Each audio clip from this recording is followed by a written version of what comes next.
Yo, I ain't here for the money, I ain't here for the fame. Though it might be nice to own a jet plane, I'ma do it all for you. Yo, I ain't here for the money, I ain't here for the fame. Though it might be nice to own a jet plane, I'ma do it all for you.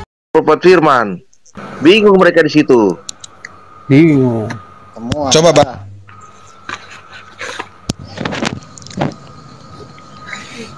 Apakah seluruh firman-nya Bapa menjadi manusia? Apakah setengahnya atau sebagian? Harus kita tegas dulu di situ. Anda percaya tidak semua apa yang Tuhan buat adalah firman-Nya? Semua yang firman Tuhan buat ada firman-Nya. Berdasarkan gitu. Ya. Kan enak kalimatnya tuh. Jadi Pak Agung bertanya kepada Pak Pocop-Pocop, apakah Anda percaya bahwa semua perbuatan, semua hasil dari apa tadi? Dari ciptaan itu adalah firman-Nya, berasal dari firman-Nya. Ya. Silakan Pak Pocop-Pocop. Ya, baik. Semua berasal daripada Allah. Berasal dari Allah. Nggak ada berasal dari firman-Nya. Berarti Anda percaya bahwa satu-satunya Tuhan itu Allah, bukan Yesus. Iya dong, itu kata Alkitab. Iya, saya paham. Oh, sorry. Ulang pertanyaan, nanti kau terjebak nih. Berarti Anda percaya kata Tuhan itu adalah Allah sendiri, bukan Yesus. Loh, aku percaya bahwa Tuhan itu yaitu Bapa, Allahnya Yesus. Itu tertulis loh itu. Hah? Yesus siapa? Yesus itu utusan yang diutus oleh Bapa. Inilah hidup yang kekal, itu ya Bang. Banyak. Pocop enak nih, suaranya tegas. Bang Kristen. Ya. Kalau memang Bapa mengutus Yesus, lalu kenapa Yesus mengutus roh? Seorang roh. Dulu lah, mau mandi dulu. Oke. Nah, ingat, Bapa kan memberikan Roh Kudus kepada Yesus. Dan Yesus harus memberikan juga, kan begitu. Ditugaskan untuk memberikan Roh Kudus juga. Berarti saling mengutus. Berarti saling mengutus ya. Tuhan mengutus Yesus, Yesus mengutus roh, begitu. Bukan. Bapak itu memberikan begini kepada Yesus. Saya bicara data ya. Begini Bang. Kalau kita berbicara di Yohanes 14, aku akan meminta kepada Bapa dan Ia akan memberikan kepadamu seorang penolong yang lain. Artinya Yesus meminta kepada Bapa untuk mengutus lagi orang setelah Yesus. Ini kan Yesus kan berbicara di tengah-tengah muridnya pada saat di Yohanes itu dia berbicara di depan murid. Jadi pertanyaan saya, ketika Bapa mengutus Yesus, lalu kenapa Yesus lagi mengutus orang ketiga begitu sebagai roh? Nah, seorang. Nah, ketika kita berbicara seorang, di ayat selanjutnya itu banyak yang menjelaskan bahwa yang diutus Yesus ini adalah manusia. Kenapa saya katakan manusia? Karena di ayat itu kan seorang. Ketika kita berbicara seorang, berarti dia itu identik dengan manusia. Seorang, dan manusia ini dia tidak akan berkata-kata dari dirinya sendiri. Apa yang dia dengar, artinya dia punya telinga, dia punya mulut, kemudian dia memimpin. Berarti dia memimpin kata-kata itu. Dia mengatakan dan dia akan memimpin kalian. Jadi kalau memang Roh Kudus yang dia utus dengan seperti yang Bapak katakan bahwa Yesus cuma Roh Kudus. Jadi Roh Kudus ini apakah dia manusia atau roh biasa gitu? Karena dia akan berkata-kata, memimpin, mendengar. Kemudian dia seorang. Jadi bagaimana itu Bang? Kita bedah dulu Roh Kudus ini. Kalau tidak bisa dibedah, berarti bisa dikatakan manusia setelah Yesus ini ada lagi nabi setelah Yesus yang diutus Allah Subhanahu wa taala. Begitu Bang ya. Gimana Bang? Ya, kalau itu seorang, berarti seorang itu seorang itu diutus oleh Yesus kan, berarti Oke, kalau itu dikatakan seorang, berarti harus komitmen juga seorang itu berasal dari Yesus, diutus oleh Yesus kan? Sepakat Iya. dulu. Iya, Iya Yesus kan? mengutus seorang. Iya, seorang artinya orang setelah Yesus begitu.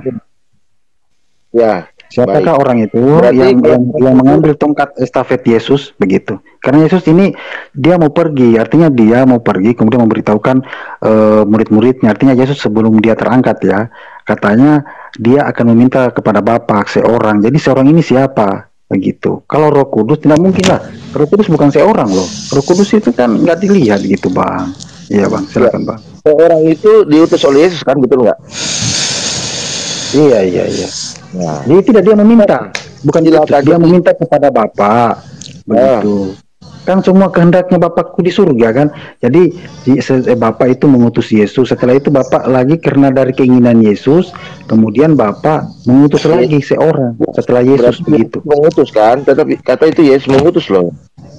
Tidak, aku akan meminta kepada Bapa dan ia akan memberikan kepadamu. Berarti Bapa itu yang akan memberikan kepada murid-murid Yesus itu atau orang-orang setelah Yesus begitu. Itu kan konteks ayatnya. Aku akan meminta kepada Bapa dan ia akan memberikan kepadamu seorang penolong begitu. Bukan Yesus. Yang hanya Yesus hanya meminta begitu. Terus ayat selanjutnya kan ada itu. Nah, seorang penolong yang lain supaya ia menyertai kamu selama-lamanya. Yaitu roh kebenaran gitu ya, gitu kan. Roh ini kan misteri nih, roh ini kan nggak terlihat. Jadi siapa oknum orang ini, gitu. Roh kebenaran. Iya, ya roh kebenaran. Artinya tidak ditahu roh ini siapa karena belum ada, belum datang begitu setelah Yesus. Nah, ketika misalnya roh ini siapa masih ambigu kan roh begitu. Bukan roh kebenaran, bukan Roh Kudus juga kan dia nggak sebut, tapi oke lah kita katakan Roh Kudus aja lah gitu. Nah, yaitu roh kebenaran. Dunia tidak dapat menerima dia. Artinya roh ini nanti ketika dia berkata-kata bukan dari dirinya sendiri, dia akan memimpin kamu. Dunia tidak akan menerima dia. Kenapa? Karena banyak orang nanti yang tidak percaya dia ketika dia mengungkapkan kata-kata dari Tuhan. Sebab dunia tidak melihat dia. Betul, karena dunia belum melihat dia, belum datang ke dunia. Begitu.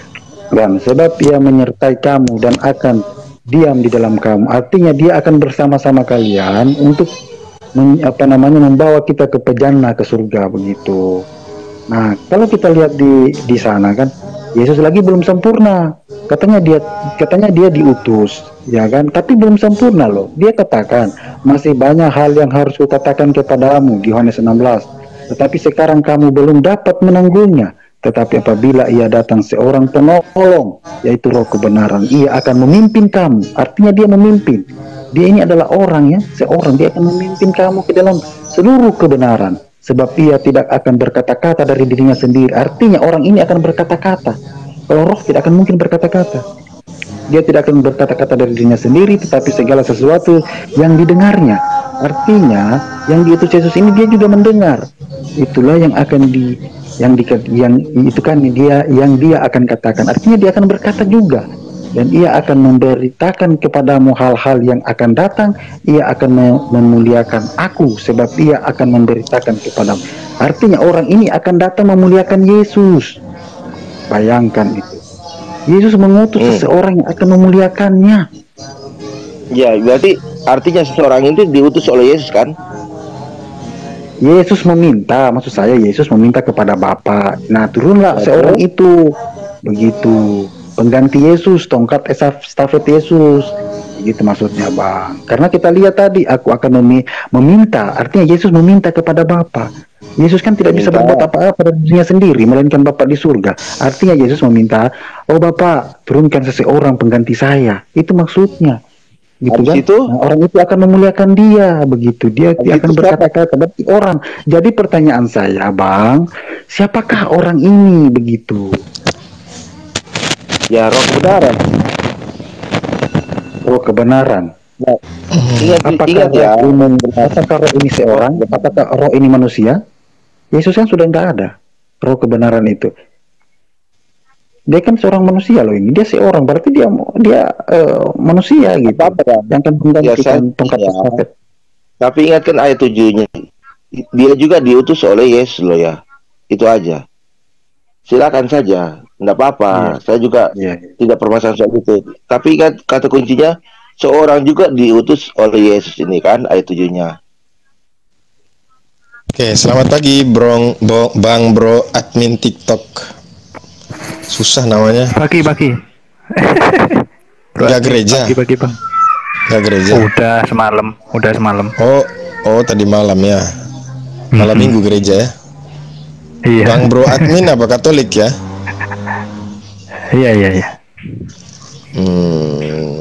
Ya silakanlah Bang Kristen Original. Sebelumnya udah pernah ketemu belum ya? Sama Bang Kristen Original? Belum. Ya ceritakanlah. Siapakah Anda, Bang Kristen Original? Ya, aku orang yang bisa membelah diri juga. Ya aku tadi dengar itu. Aku makanya aku ngikutin. Oh gitu, seru. Ini ada makhluk baru lagi nih bisa berubah jadi tiga. Waduh, kok makhluk baru? Ya, Memang Iya bisa itu udah membelah terjadi. diri. Udah terjadi.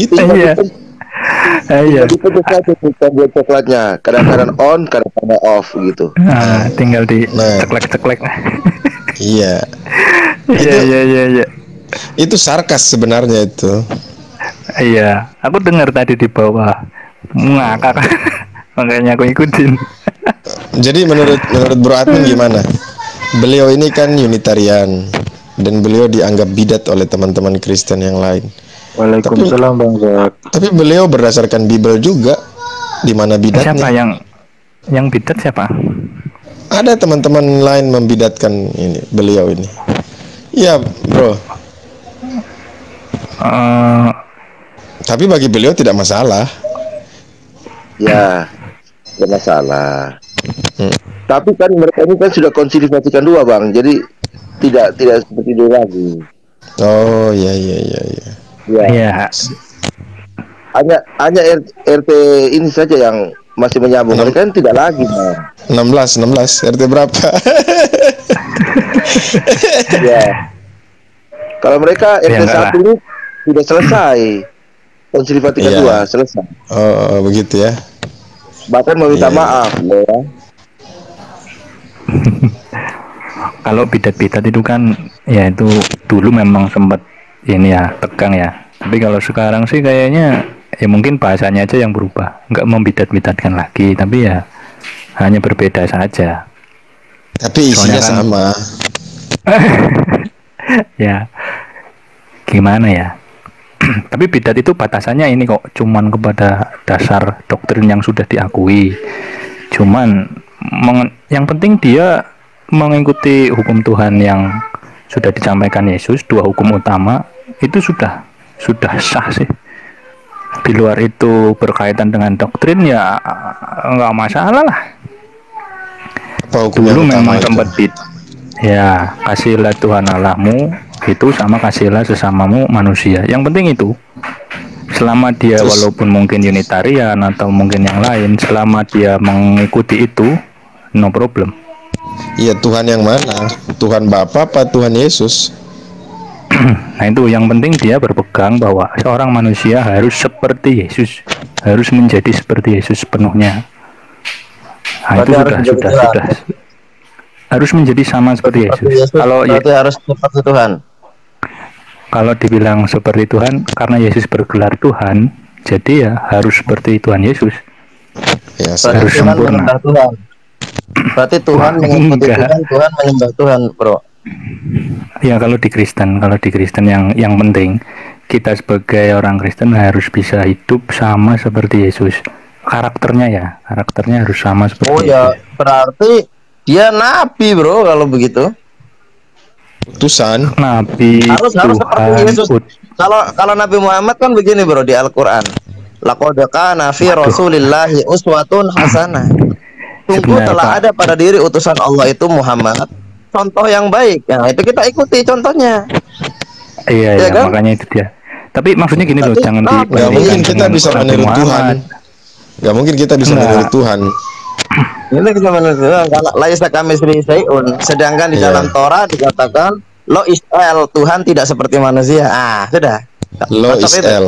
Iya. Lo Kalau Israel. Ya kalau bisa jangan dibandingin sama Nabi Muhammad, kan sudah beda. Kasihan Ya, sekali lihat ya, umat kalau Islam memang suatu beda saat jika tunjukkan sudah dong. akhir zaman. Nggak apa-apa, nggak apa-apa. Masing-masing mempertahankan keyakinannya, nggak masalah. Iya ya. Maksudnya Yesus ketika kan itu kan ditanya apakah hukum yang utama itu? Apakah hukum yang utama itu, dia mengambil Ulangan 6 ayat 4 ya. Shema Yisrael, Hashem Elohenu Hashem Ehad. Dengarlah wahai Israel, Allah itu Tuhan kita, Allah itu satu. Itu hukum yang utama. Nah, memang setiap para nabi kan mengajarkan tauhid ya, Abu Hadi. Iya, saya nggak ngambil ulangan bang, saya ngambil perkataan Yesus itu loh. Nah, Yesus Yang memang Yesus ngambil bilang. Ulangan 6 ayat 4. Iya memang. Ya kan ada kelanjutannya. Kalau saya ngambilnya yang perkataan Yesus, jangan yang ulangan. Enggak, Yesus Iya. kan Yesus sendiri kan bukan berkata dari dirinya sendiri, tapi beliau kan mengutip Ulangan ayat 4 itu. 6 ayat. Iya kan, iya ada kelanjutannya itu. Setelah itu kan kasihlah Lanjutannya apa? Tuhan Allahmu, kasihlah Tuhan Allahmu dengan dengan segenap segenap akal hatimu, budimu, dengan segenap hatimu dan akal budimu, dengan segenap kekuatanmu. Nah, itu kekuatan itu Dan- apa? Makna kekuatan apa, Pak? Iya maksudnya sepenuhnya lah. Kesungguhan itu. Iya. itu berarti itu Iya. menunjukkan bahwa Yesus itu seperti Nabi Muhammad, bro. Nabi Muhammad bilang gini, bro Admin dengar, Nabi Muhammad mengatakan begini, Iya, iya. la yu'minu ahadukum. Sungguh Tidak tidak beriman. dianggap kalian itu beriman. Hatta yuhibbullah wa rasulihi ila ghairihi. Sampai kau mencintai Sampai Allah dan utusannya cintai. melebihi segalanya. Ya, sama. Ya kan? Itu Nabi, bro. Pesannya sama. Pesannya sama. Pesannya sama. Ya kan? Yesus itu Nabi. Iya iya, tapi ada bedanya bang, ada bedanya bang. Bang Bro, Ya, ada Ya, bedanya bedanya, Mas. Iya, iya, gimana? Yesus ada Tuhan. variasi. Tapi pokoknya sama. Bang Iya. Bro admin TikTok dan Kristen original, saya tuntaskan ya, karena masih ambigu siapa sih yang diutus Yesus ini. Jadi begini ya, tadi di Yohanes itu kemudian saya klarifikasikan kepada Al-Quran ya. Di Yohanes 14 tadi, aku akan meminta kepada Bapa dan ia akan memberikan kepadamu seorang penolong yang lain supaya ia menyertai kamu selama-lamanya, yaitu Roh kebenaran. Ia akan memimpin kamu ke dalam seluruh kebenaran, sebab ia tidak akan berkata-kata dari dirinya sendiri, tetapi segala sesuatu yang dia dengar, itulah yang akan dia katakannya, dan ia akan memberikan kepadamu hal-hal yang akan datang. Ia akan memuliakan aku, sebab ia akan memberitakan kepadamu apa yang diterimanya. Nah, kalau kita kolerasikan kepada surat Ashaf 61, Allah berfirman, dan ingatlah ketika Isa putra Maryam berkata, hai Bani Israel, sesungguhnya aku adalah utusan Allah kepadamu, memberikan kitab yang turun sebelumku, yaitu Taurat, dan memberi kabar gembira dengan datangnya seorang rasul yang akan datang sesudahku, yang namanya Ahmad bin Abdullah. Itu kolerasi ayat ini. Jadi kalau mau Ya, lihat nggak apa-apa, Bang. Itu kolerasinya kan seperti itu, Bang. silakan. Ini kalau memang nggak terima memang seperti itu. Jadi saya mau bertanya kepada Indra Mose. Saya sudah kenal Indra Mose di TikTok, di YouTube. Abang, kalau bahasa Ibraninya Roh Kudus ini kita sudah tuntaskan saja, Bang. Masalah Yohanes tadi, Bang. Roh Kudus ini bahasa Ibraninya apa, Bang? Oke, saya jelaskan. Itu ada di Yohanes 14:26 dan itu akan terlihat sekali, bro Nalar, bahwa itu untuk Nabi Muhammad. Kalau kita baca dari bahasa Ibrani, Iya. ya. Jadi kalau dari bahasa Ibrani itu begini. Kalau coba ada yang bisa share screen nggak? Soalnya HP saya satu. Atau saya baca pelan-pelan ya. Saya keluar masuk ya. Kalau kita baca ini dari bahasa Ibrani, maka ini Nabi Muhammad ini. Ya, bentar ya. Gimana caranya nih HP satu nih? Bentar. Ada yang bisa itu share screen? Nggak ada swipe ya? Nggak ada, saya juga satu. Bentar Abu Hadid. Saya baca bolak-balik aja. Saya buka aplikasinya dulu ya. Berapa? Yohanes berapa? Masalahnya nanti Abu Hadid tidak punya yang bahasa Ibrani, karena yang bahasa Ibrani aplikasinya lain lagi. Bentar, saya buka sendiri aja. Oke.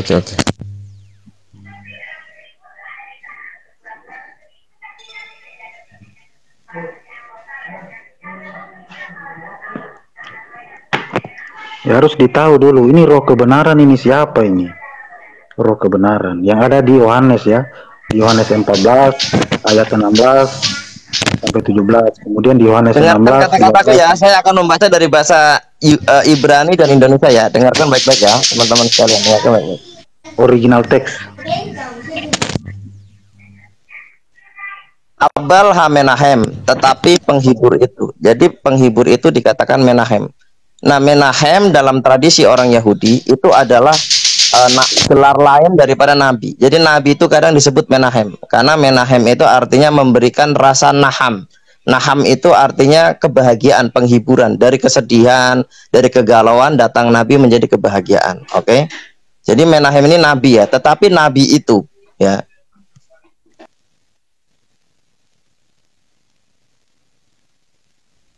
Ruah HaKodesh Syahaya Lahem Bismi, ya kan, yaitu Roh Kudus yang mana dia diutus atas permintaanku, ya. Nah, Nabi Isa mengatakan wa rasulan mim ba'di ismuhu Ahmad, berarti ada kaitannya dengan Nabi Isa. Berarti tidaklah diutus Nabi Muhammad kecuali Nabi Isa duluan diutus. Itu mata rantai para nabi. Juga tidaklah diutus Nabi Isa sebelumnya Nabi Yahya, kan begitu, mata rantai para nabi kan begitu. Nah, kita lihat di situ bahwa Roh Kudus bernalar dalam bahasa Ibrani itu bisa bermakna setidaknya dua. Yang pertama utusan yang suci. Jadi ruh itu bisa dikatakan utusan. Jadi ruh itu tidak selamanya ruah itu sebenarnya dalam bahasa Ibrani artinya angin sih sebenarnya. Atau yang berjalan atau pengantar juga bisa.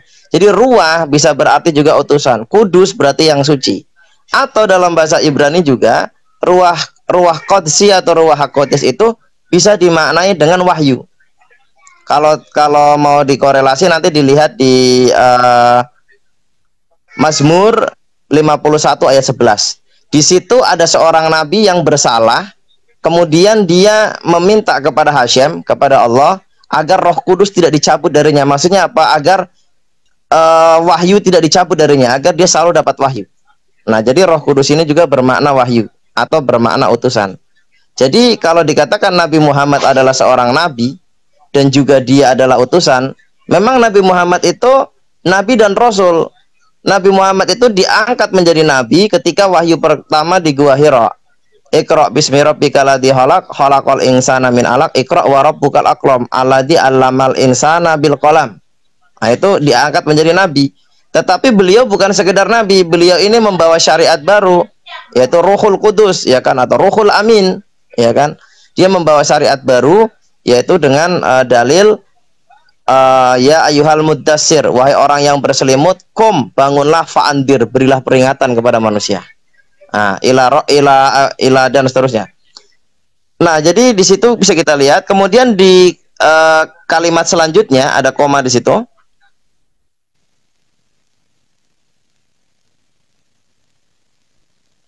Hu yelamet etchem hakol, ya. Jadi hu yelamet etchem yakol hakol. Apa itu? Hu dia laki-laki. Yelamet akan mengajarkan, ya. Kata bahasa Ibrani itu kalau menggunakan kata ya di depan, yod, itu menunjukkan sedang berlangsung atau akan datang. Ya, jadi hu yelamet, dia akan mengajarkan apa? Ethem kepada kalian hakol semuanya. Apakah Nabi Muhammad mengajarkan semuanya? Ya, Nabi Muhammad mengajarkan semuanya. Nabi Muhammad mengajarkan apa yang diperintahkan Allah dan apa yang dilarang Allah. Nabi Muhammad mengajarkan apa yang diharamkan Allah dan apa yang dihalalkan Allah. Nah, kemudian setelah agama itu sempurna, setelah Nabi Muhammad sampaikan semuanya, Nabi Muhammad Allah tutup wahyunya dengan apa? Al-yauma akmaltu lakum dinakum. Pada hari ini telah kusempurnakan agamamu, wa atmamtu alaikum ni'mati, dan kepadamu telah kecukupkan nikmatku, wa raditu lakumul islam madina, dan aku telah meridhoi Islam sebagai agamamu. Berarti Nabi Muhammad sudah mengajarkan semuanya. Ya, jadi beliau tidak seperti Yesus. Yesus berkata di dalam perjanjian baru, masih banyak yang aku ajarkan kepadamu, tetapi dia dipanggil gitu. Jadi artinya ada syariat yang belum diajarkan, tapi Nabi Muhammad ini mengajarkan semuanya. Nah, berarti ini mengarah kepada Nabi Muhammad. Kemudian saya lanjutkan ya.